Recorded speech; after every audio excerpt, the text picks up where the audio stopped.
Morning brother and sister. पिछले के lecture में आप लोगों ने साइंस के सिलेबस को देखा था, लेकिन आज जो लेक्चर है वो फिजिक्स का फर्स्ट चैप्टर है, जो प्रकाश का परिवर्तन, it means reflection of light. देखिए, प्रकाश के परिवर्तन से पहले हमें जानने की उत्सुकताएं होंगी कि इस सभी जो टॉपिक्स आपको दिखाई दे रहे हैं, तो इन सबसे टॉपिक से पहले जो प्रकाश का परिवर्तन है, रिफ्लेक्शन ऑफ द लाइट, उससे पहले हमें जानने की जरूरत है कि प्रकाश क्या है। प्रकाश, ये प्रकाश होती क्या है। आखिर प्रकाश हम तो बहुत दिनों से देखते आ रहे हैं कि बहुत सारी घटनाएं हमें प्रकृति में घटित होती रहती हैं। जैसे सूर्योदय होता है, सूर्योदय के बाद हमें रंग बिरंगी संसार नजर आती हैं। जब शाम होती तो हमें शाम के समय सूर्य लाल दिखाई देता है, तो कभी इंद्रधनुष बनता है, तो कभी हमें ऐसा, कभी आसमान नीला दिखाई पड़ता है, तो कभी हमें समुंदर जो नीला दिखाई पड़ता है, कभी हमें सूर्यास्त के समय, सूर्योदय के समय भी हमें सूर्य लाल दिखाई पड़ता है। तो इस प्रकार की कैसी घटना है, ये घटनाएं क्यों घटित होती हैं? ये सब विभिन्न प्रकार की जो घटनाएं आपको प्रकृति में नजर आती हैं, ये सब प्रकाश के कारण ही होता है। तो प्रकाश के कारण, प्रकाश एक अपने आप में वो अछूता है। प्रकाश को हम नहीं देख पाएंगे, प्रकाश अपने आप में वो कुछ नहीं है। प्रकाश हमें कैसे दिखाई देता है? किसी वस्तु पर पड़ने के कारण ही हम प्रकाश को देख पाते हैं। जैसे कि आप लोग हमें देख पा रहे हैं, तो किस प्रकाश हमारे ऊपर आ रही है, पड़ रही है, अब पढ़ने के बाद फिर परिवर्तित होकर आपके नजरों में जा रही हैं, तो आपकी आंखों के द्वारा प्रतिबिंब बन रहा है, तभी आप लोग हमको देख पा रहे हैं। तो ये हुआ प्रकाश की घटनाएं होंगी। तो प्रकाश एक प्रकार की, इन विभिन्न बातों से हमें ये पता चलता है कि प्रकाश एक प्रकार की ऊर्जा है, जिसके कारण हम वस्तुओं को देख पाते हैं। और इसको यदि हमें डिफाइन करना होगा इंग्लिश में, तो बोलेंगे the light is a form of energy which can see the body or naked eye. And first one में हमें पढ़ना है द सोर्स ऑफ लाइट, यानी कि प्रकाश के स्रोत। मतलब ये प्रकाश जो है, विभिन्न प्रकार की घटनाएं तो आप लोग देख लिया, लेकिन प्रकाश के स्रोत कहां से, मतलब प्रकाश आती कहां से है? तो देखिए, प्रकाश के भिन्न भिन्न स्रोत हैं। सबसे मुख्य स्रोत है सूर्य। सूर्य जो बेहद पैमाने पर हमें सुबह के समय जो हमें रंग बिरंगी संसार नजर आती हैं, सब देखते हैं, पशु पक्षी, मतलब जितने भी संसार में वस्तुएं रंग बिरंगी नजर आती हैं, सब प्रकाश के कारण है। कि जैसे आप लोगों ने एक रहीम जी की बहुत सुप्रसिद्ध दोहे है कि बिन पानी सब सून, तो बिन प्रकाश के बिना सब कुछ अनसुना है। बिना प्रकाश के बिना हम कुछ भी नहीं देख सकते हैं। संसार ब्लैक एंड व्हाइट भी तो एक प्रकाश के कारण ही दिखाई दे, तो कुछ नहीं है प्रकाश के बिना। हम अशून्य हैं। प्रकाश के बिना ना तो हम जीवन व्यतीत कर सकते हैं, ना हमारा प्रजनन हो सकता है, और ना ही हम अपने जीवन में विकास कर सकते हैं। कुछ नहीं हो सकता है प्रकाश के बिना। तो यानी कि प्रकाश हमारे लिए सर्वोच्च है, और प्रकाश हमारा सबसे जीवन का मूल्य आधार है, और प्रकाश हमारा सबसे मूल्य ऊर्जा का स्रोत है। तो प्रकाश का मुख्य स्रोत हुआ सूर्य। सूर्य के बाद बल्ब। जैसे देखिए, हमारे पास फैसिलिटीज है, आपको दिखा रहे हैं। ये बल्ब, ये भी क्या है? प्रकाश के स्रोत है। अब आपके घरों में जो दिया, पहले तो दिया का प्रयोग किया जाता था, लेकिन अब तो दिया का प्रयोग नहीं, वो भी प्रकाश के स्रोत है। मोमबत्ती जो होती है वो भी क्या है? प्रकाश की स्रोत है। अब देखिए, इन सभी से होने के बाद हमें सोर्स ऑफ द लाइट से हमें तो मालूम चल गया, मतलब जहां से प्रकाश उत्पन्न होती है। लेकिन आप लोगों के ध्यान में एक ही बात आ रही होगी, ये भी तो, अरे चंद्रमा भी तो सोर्स ऑफ लाइट है। लेकिन नहीं, देखिए, चंद्रमा सोर्स ऑफ लाइट नहीं है। ये क्या करता है कि सूर्य से लाइट्स को एब्जॉर्ब कर लेता है। एब्जॉर्ब मतलब अवशोषित कर लेना। जैसे कोई चीज, जैसे पानी है, पानी क्या करता है? पानी इधर यदि हम अपने शर्ट पर डालेंगे तो शर्ट क्या करे? उसको सोख लेता है, तो सोख कर अपने पास रख लेता है। उसी तरह क्या करता है चंद्रमा, कि जो लाइट आती है ना सूर्य के, तो सोख लेता है अपने अंदर, और सोख कर फिर क्या करता है? पानी के, यदि मेरे शर्ट में पानी पड़ गया, तो फिर हमें शर्ट को मैं करूंगा तो क्या होगा? उसमें से पानी निकलेगा, तो क्या हो गया? तो सोर्स ऑफ लाइट हो गया। तो चंद्रमा सोर्स ऑफ लाइट नहीं होता है, वो दूसरे से लाइट लेकर वो लाइट को रिफ्लेक्ट करता है। तो ये एक प्रकार का सोर्स ऑफ लाइट नहीं हुआ, मतलब ये दूसरे से लाइट लेता है, सूर्य से लाइट लेकर दूसरे से ये रिफ्लेक्टिंग, तब ये हमको प्रकाश देता है। देखिए प्रदीप्त और अप्रदीप्त, मतलब ल्यूमिनियस, मतलब जो वस्तु अपने से प्रकाश देती है। जैसे मान लीजिए बल्ब है, देखिए ये बल्ब आपको दिखाई दे रहा है, तो ये अपने में से प्रकाश दे रही है, तो ये जो बल्ब अपने में से प्रकाश दे रही थी ल्यूमिनियस बॉडी हो गई। और जो वस्तुएं अपने में से प्रकाश नहीं देती है, उत्सर्जित नहीं करती है, जो वस्तु अपने में से प्रकाश उत्सर्जित नहीं करती है, that bodies can not reflect light through it is non as the non luminous bodies, मतलब वो अप्रदीप्त होती हैं। जैसे इस मार्कर को देखिए, ये अपने में से प्रकाश नहीं दे रही है, खुद हमको देख लीजिए, हम अपने में से प्रकाश दे रहे हैं, प्रकाश आ रहा है तब आपके पास हमारी प्रकाश, आप हमको देख पा रहे हैं, तो क्या होगा, नॉन ल्यूमिनियस हो गए। मतलब संसार में बहुत सारी प्रकाश के कम ही स्रोत हैं, पर ल्यूमिनियस बॉडीज बहुत कम ही है, लेकिन नॉन ल्यूमिनियस बॉडीज जो होती हैं बहुत अधिक है। और नॉन ल्यूमिनियस बॉडीज को भी हम देख पाते हैं, किसके कारण, हम ल्यूमिनियस बॉडीज के कारण ही देख पाते हैं। जैसे लाइट के कारण ही आप इस मार्कर को देख रहे हैं, यदि लाइट नहीं होती, ल्यूमिनियस बॉडीज अपने अंदर से एनर्जी को रेडिएट नहीं करते, तो हम इसको नहीं देख पाते। तो ये होगा luminous and non luminous bodies. देखिए प्रकाश, जब भी प्रकाश एक बात समझ लीजिए कि प्रकाश जब सीधी रेखा में गमन करती है, प्रकाश ऐसी एक ऊर्जा है, कह लीजिए कि सीधी रेखा में गमन करती है। देखिए क्यों सीधी रेखा में गमन करती है, जैसे मैं यहाँ पर ये लाइट दिखा रहा हूं, तो क्या सीधा, देखिए मेरा यहाँ पर इमेज बन रहा है, तो सीधा हमारा इमेज यहाँ पर बन रहा है, न कि इधर और इधर बन रहा है। तो यानी कि इससे हमें ये पता चलता है, जैसे मार्कर, देखिए मार्कर, देखिए अब आपको दिखाई दे रहा है, ये मार्कर का जो इमेज है, मतलब प्रतिबिंब, इमेज का मतलब होता है प्रतिबिंब, मतलब उसी के जैसा कोई वस्तु हमें दिखाई पड़ती है तो उसको हम प्रतिबिंब कहते हैं। तो देखिए ये प्रतिबिंब जो यहाँ पर दिखाई दे रहा है सीधा बना है, मतलब यानी कि हमसे ये हमसे ये हमें मालूम चलता है कि प्रकाश जो होती है सीधी रेखा में गमन करती है, यानी कि light is a propagate in a straight line.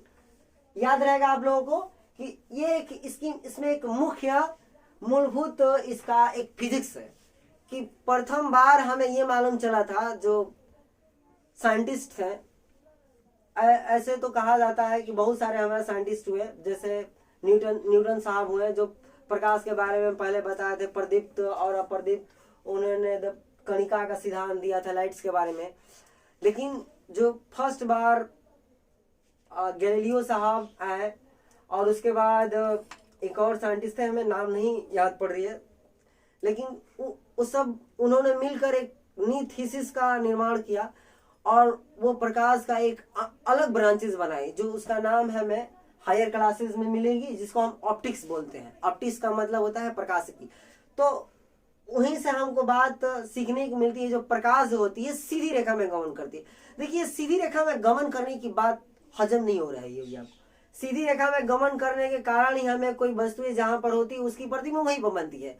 जैसे कि मैंने आपको दिखाया कि यहाँ पर बोर्ड पर मार्कर का ये जो इसका इमेज है यहाँ पर बन रहा है, तो ये इससे हमें मालूम चलता है कि जो वस्तु का जो लाइट होती है वो सीधी रेखा में गमन करती है, मतलब light is propagation in straight line, मतलब सीधा रेखा में वो प्रकाश चलता है। ठीक, अब उसके बाद आती है, तो अब प्रकाश की किरण किसे कहते हैं। देखिए जब प्रकाश सीधी रेखा में जिस गमन करती है ना, उसी को हम किरण कहते हैं।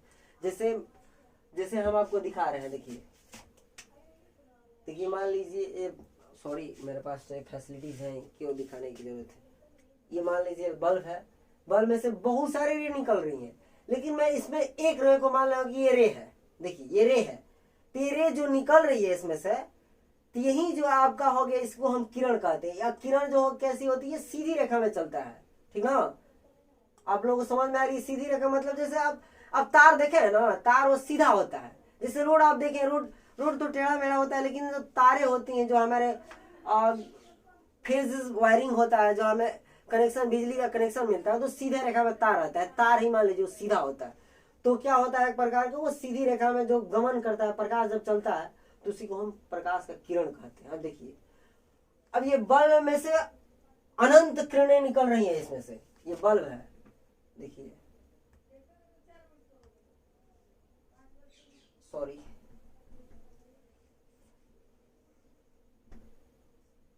ये मान लीजिए बल्ब है, ये बल्ब में से बहुत सारी इसमें से रे निकल रही है, ठीक है। ये बल्ब है, इसमें से बहुत सारा रे निकल रहा है, तभी तो चारों तरफ से फैल जा रहा है। जैसे आप लोग अपने घरों में जब लाइट नहीं रहती है, जब लाइट आती है तो बल्ब आप जलाते हैं, तो बल्ब जलाने के बाद क्या होता है, प्रकाश आपके घरों में चारों तरफ रूम में फैल जाता है। तो उसमें जो फैलने के कारण है कि इसमें से बहुत सारे किरण निकल रही हैं। तो बहुत सारे किरणों को हम किरणपुंज कहते हैं। यानी कि इसकी मुख्य परिभाषा यह हो, इसको इस प्रकार कह सकते हैं साधारण सी भाषा में कि किरणों के समूह को हम किरणपुंज कहते हैं। ठीक, अब देखिए ये किरणपुंज जो होती है, ये 3 टाइप्स ऑफ द बीम होता है, लाइट ऑफ बीम। फर्स्ट होता है आपका अपसारी किरणपुंज यानी कि डाइवर्जिंग बीम। उसके बाद सेकंड होता है आपका समानांतर किरणपुंज यानी कि पैरेलल बीम।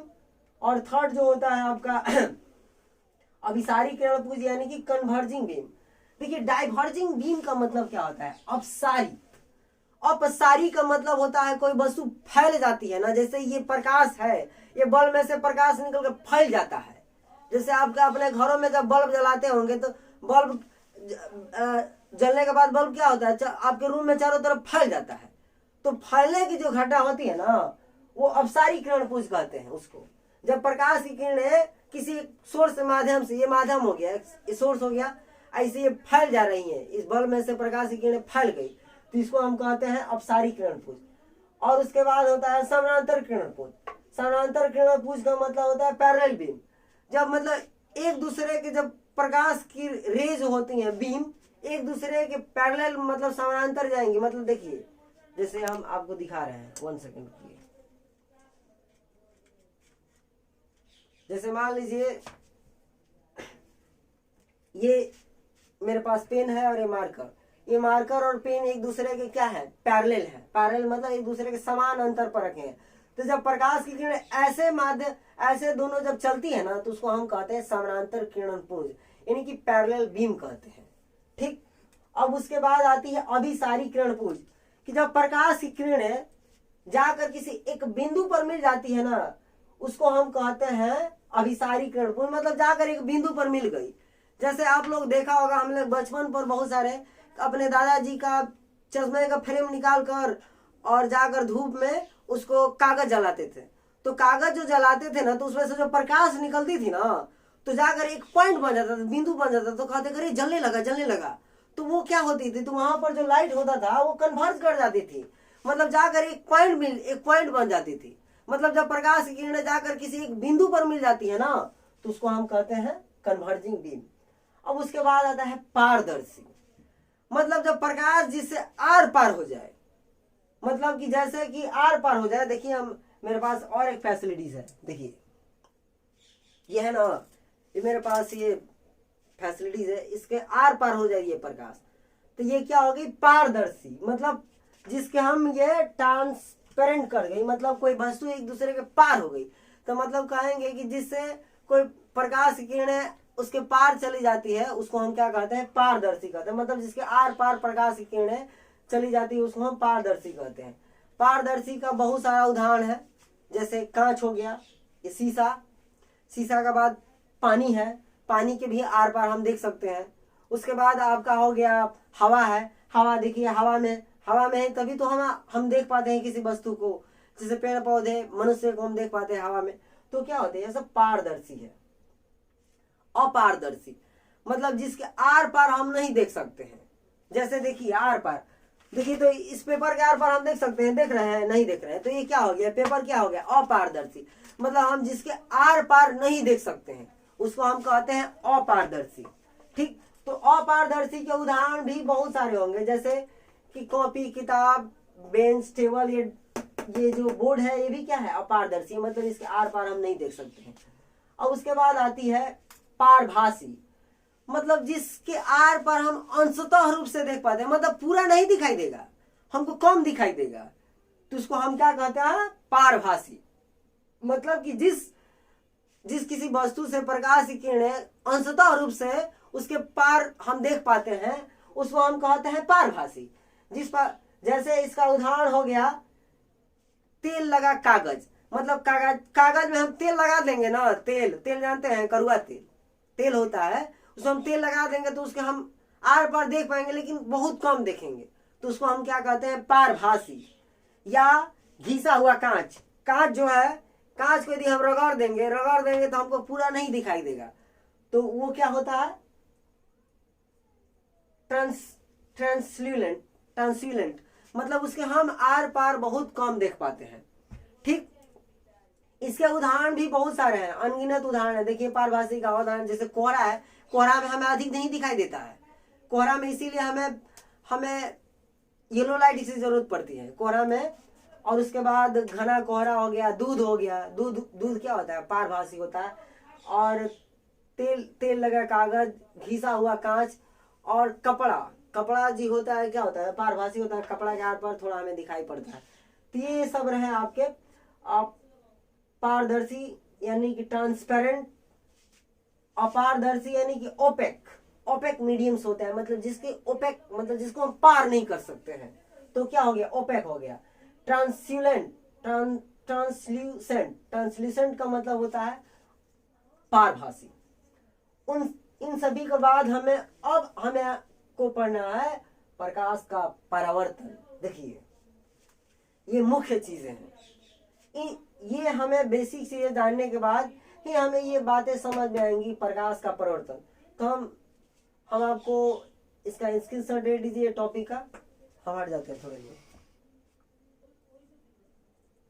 देखिए जो प्रकाश के परिवर्तन है, ये इसका मुख्य टॉपिक है। हम इसके बारे में अगले दिन बताएंगे, लेकिन आज इसको हम डिफाइन कर देते हैं। देखिए प्रकाश का परिवर्तन का मतलब होता है कि जब प्रकाश की किरणें किसी सतह पर पड़कर, फिर मतलब किसी बिंदु स्रोत से आती हुई प्रकाश की किरणें किसी सतह पर पड़कर टकराकर फिर उसी माध्यम में लौट गई, मतलब जिस माध्यम से आ रही थी फिर उसी माध्यम में लौट गई, तो उसको हम प्रकाश का परिवर्तन कहते हैं, यानी कि reflection of light. When light is come from any source and it is reflected of any the bodies and transmitted from that bodies is known as the reflection of light। आज के लिए बस इतना ही, जय हिंद।